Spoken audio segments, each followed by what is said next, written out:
100% fees రాయితీతో AI నేర్చుకోవాలనుకుంటున్నారా? Attend quality thought gen AI test 2025.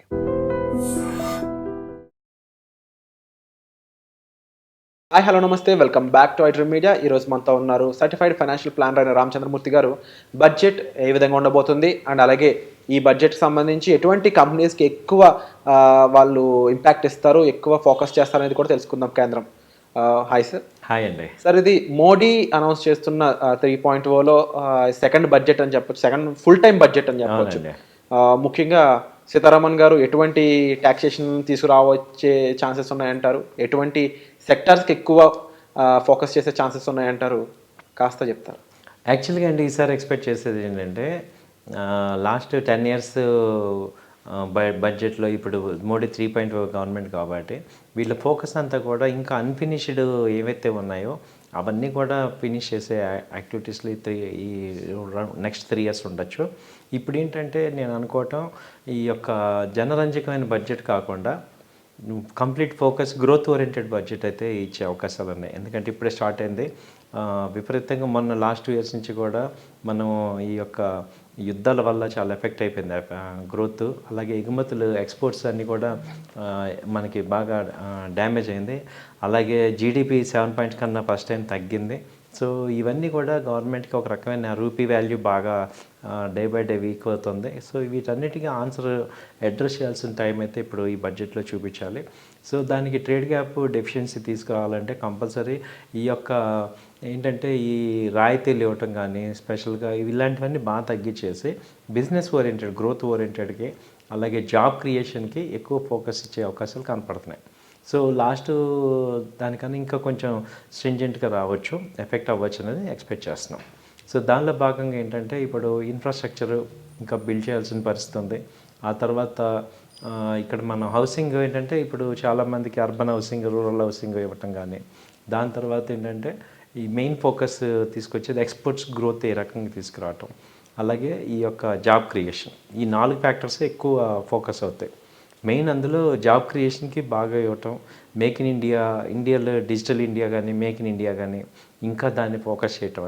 అలాగే డిఫెన్స్ ఇప్పుడు మనకి ఎక్కువ ఇంపార్టెన్స్ ఇవ్వటం. అలాగే డిఫెన్స్ యొక్క ఆయుధాలని ఎక్స్పోర్ట్ చేస్తున్నారు, దాదాపు 100 countries దాకా వెళ్తుంది, దాన్ని గ్రోత్ ఇవ్వటం. అలాగే రైల్వేలో తీసుకుంటే బుల్లెట్ ట్రైన్స్కి ఇంకా ఎక్కువ ఫోకస్ చేయటం. అలాగే ఇక్కడ మనకి రీసెంట్గా కొత్త ట్రైన్స్ వచ్చాయి కదా, ఆ ట్రైన్స్ ట్రాక్స్ వాటికి వరకు మనకి బాగా ఫోకస్ అవుతుందండి. అండ్ ఫార్మింగ్ సంబంధించి ఏ విధంగా ఉండబోయే ఛాన్సెస్ ఉన్నాయంటారు సార్? అది మరీ ముఖ్యంగా ఇండియాలో సెకండ్ బిగ్గెస్ట్ గూగుల్ ఆఫీస్ రాబోతుంది హైదరాబాద్లో. అంటే ఇలాంటి ఈ ఇన్వెస్ట్మెంట్ని ఇండియాకి తీసుకురావడం కానీ వాటి మీద మళ్ళీ దానికి సంబంధించి ఇన్ఫ్రాస్ట్రక్చర్ హెవీగా మెన్షన్ చేయాలి.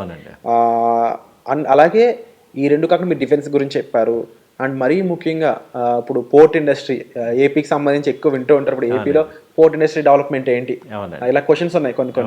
వాటికి సంబంధించి ఏ విధమైన సార్ ఎక్కువ ఏపీకి ఎక్కువ ఫేవర్ ఉంటుందండి. ఎందుకంటే గవర్నమెంట్ అంతా నిలబడే ఏపీ మీదే కాబట్టి ఏపీ కొన్నివన్నీ కూడా వచ్చే ఛాన్సెస్ ఎక్కువ ఉన్నాయి.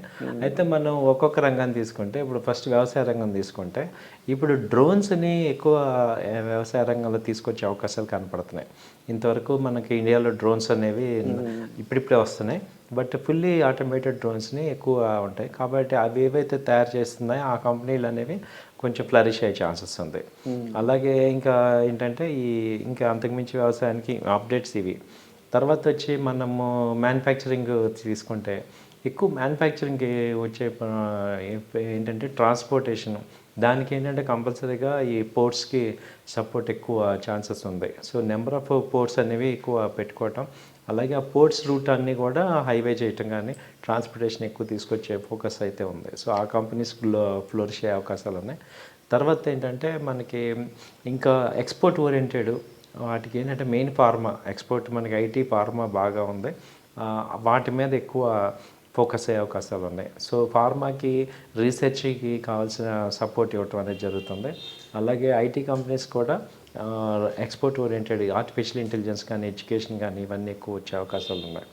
దాని తర్వాత ఏంటంటే హెల్త్ కేర్లో ఏంటంటే ఈ గవర్నమెంట్ న్యూ ఎక్విప్మెంట్ తీసుకురావటం కానీ, ఇప్పుడు ఈ యొక్క మెయిన్ ఈ లివర్ ట్రీట్మెంట్కి కావాల్సిన వాళ్ళకి డయాలసిస్ ఎక్కువ నెంబర్ ఆఫ్ సెంటర్స్ లాస్ట్ బడ్జెట్లో కూడా బాగా ఫోకస్ చేశారు. సో అది కూడా ఎక్కువ వచ్చే ఛాన్సెస్ ఉన్నాయి. సో హాస్పిటల్ ఎక్విప్మెంట్ ఏవైతే ఉంటాయో ఆ కంపెనీస్ కొంచెం ఛాన్సెస్ గ్రోత్ ఉంది. అండ్ బడ్జెట్ అనగానే ట్యాక్సేషన్ గురించి ఎక్కువ భయపడుతూ ఉంటారు. న్యూ రెజిమ్ అండ్ ముఖ్యంగా ఈ ట్యాక్సేషన్ ఏ విధంగా ఉంటుంది, అన్నెసరీ ట్యాక్సేషన్ ఏమైనా ఉంటుందా? కొంతమంది అయితే ఇంటి ఓనర్స్ ఎవరైతే రెంట్కి మనం ఉంటున్న చాలామంది ఉంటారో వాళ్ళ ఆ ఓనర్స్ సైతం అగ్రిమెంట్ ఓరియంటెడ్గా నడపాల్సి ఉంటుంది. ఇయర్లీ ట్యాక్సేషన్ అనేది కంపల్సరీ, అన్ని కొత్త రూల్స్ వినిపిస్తూ ఉన్నాయి. సో పాప్కార్న్ లాంటివి, అంటే పాప్కార్న్లో ఒక డిఫరెంట్ స్టైల్ మీద కూడా ఏదైతే క్యారమెల్ పాప్కార్న్ దాని 18% GST అని చాలా కొత్త కొత్త రూల్స్ అయితే వస్తూ ఉన్నాయి. వాటి మీద ఏమంటారు? వాటి మీద ఏంటంటే సార్, మనం మిడిల్ క్లాస్కి లోయర్ మిడిల్ క్లాస్ పెద్ద ఫీల్ అవసరం లేదు. ఏదైనా అబవ్ 1 lakh రెంట్ కట్టే వాళ్ళకి వస్తున్నారు తప్ప నార్మల్ పర్సన్స్కి పెద్ద ఎఫెక్ట్ ఉండదు. ఎందుకంటే అంత ఇంప్లికేట్ చేసినా కానీ అది అంత ట్రాన్స్పరెంట్ అవ్వదు. అయితే ఇక్కడ ఫోకస్ అంతా ఏంటంటే మీరు అన్నట్టు ట్యాక్స్ ఈసారి ఎవరి మీద వేస్తున్నారంటే అన్ఆథరైజ్డ్ బిజినెసెస్ ఉన్నాయి, స్మాల్ బిజినెసెస్, వాళ్ళని పానీపూరి రోడ్డు మీద 45 లక్షలు వాళ్ళని టార్గెట్ చేసే అవకాశాలు ఉన్నాయి. కానీ మామూలుగా వేతన జీవుల్ని ఇంకా బాధ పెట్టే అవకాశం లేదు. ఎందుకంటే ఆల్రెడీ మనం అంతా దాంట్లో ఇక పీక్ స్టేజ్కి వెళ్ళిపోయింది కాబట్టి అందరికీ కూడా పెద్ద ఊరటలు ఉండదు, అలాని పెద్ద కోత కూడా ఏమి ఉండకుండా నార్మల్గా ఉండే అవకాశం ఉంటుంది. ఈసారి బాగా టార్గెట్ చేసేది ఇలా సెల్ఫ్ ఎంప్లాయిడ్ బిజినెసెస్ ఎవరైతే ఉన్నారో వాళ్ళని ఈ మధ్య ఏంటంటే ఈ యొక్క PhonePe, Google pay digital transaction అయిపోయాయి కాబట్టి వాడికి అక్కడ ఆథరైజ్డ్ ట్రాన్సాక్షన్స్ కనపడుతున్నాయి కాబట్టి అవన్నీ కూడా ఇన్కమ్ కింద కన్సిడర్ చేసి వాళ్ళని టార్గెట్ చేసి, అంటే వాళ్ళతో కట్టించే అవకాశాలు ఎక్కువ ఫోకస్ అవుతున్నాయి. అంతేగాని మన శాలరీస్ మీద పెద్ద ఎఫెక్ట్ ఉండదు. ఒకవేళ చేసిన వాళ్ళు ఇప్పుడు ఆల్రెడీ బాగా నెగిటివ్గా ఉన్నారు కాబట్టి గవర్నమెంట్ కొత్తగా నెగిటివ్ తెచ్చుకునే ఉద్దేశాలు లేకపోవచ్చు. ఎందుకంటే సీతారామన్ గారు లాస్ట్ 10 years నుంచి చేస్తున్నారు అంటేనే ఆవిడకి పల్స్ తెలుసు. అవును. సో ఎవరికి ట్యాప్ చేయాలనే పల్స్ తెలుసు కాబట్టి అంతకాలం ఉన్నారు ఆవిడ. కాబట్టి వాళ్ళు ఏంటంటే ఈసారి ఆవిడ కొత్తగా వీళ్ళ మీద పెట్టే అవకాశాలు కనపడుతున్నాయండి. Wonderful sir. సో ఇదండి బడ్జెట్కి సంబంధించి లేటెస్ట్ అప్డేట్స్ అయితే. అండ్ స్టిల్ మీకు ముఖ్యంగా ఫైనాన్షియల్ ప్లానింగ్కి సంబంధించి గైడెన్స్ కావాలి, హెల్ప్ కావాలి, ఫైనాన్షియల్ ప్లానింగ్లో ఎలా ముందుకు వెళ్ళాలి, ట్రేడింగ్ అయి ఉండొచ్చు అండ్ ఈక్విటీ మార్కెట్కి సంబంధించిన ఇన్ఫర్మేషన్ అయి ఉండొచ్చు, వీటిపై గైడెన్స్ కోసం మీరు డిస్ప్లే అవుతున్న నెంబర్స్ కాల్ చేసి సార్ని కన్సల్ట్ చేయొచ్చు. మరీ ముఖ్యంగా ఇక ఈక్విటీకి సంబంధించి చాలామందికి డౌట్స్ ఉన్నాయి అంటున్నారు. తప్పకుండా కామెంట్ సెక్షన్లో వాటిని మెన్షన్ చేసినట్లయితే దానికి సంబంధించిన ఎపిసోడ్స్ మీ ముందుకు తీసుకురావడం జరుగుతుంది. అండ్ తొందరలోనే మీ ముందుకు ఒక ప్రోమో కూడా రాబోతుందండి. ఈ ఇండెక్స్ ఫండ్స్ అండ్ దీనికి సంబంధించిన ప్రోగ్రామ్ ఒకటి రాబోతుంది. ఆ అప్డేట్ కోసం అయితే స్టే ట్యూన్డ్ బై రామచంద్రమూర్తి గారు. సో వచ్చే ఎపిసోడ్లో మళ్ళీ కలుద్దాం. Thank you so much. Thank you అండి. నమస్తే అండి.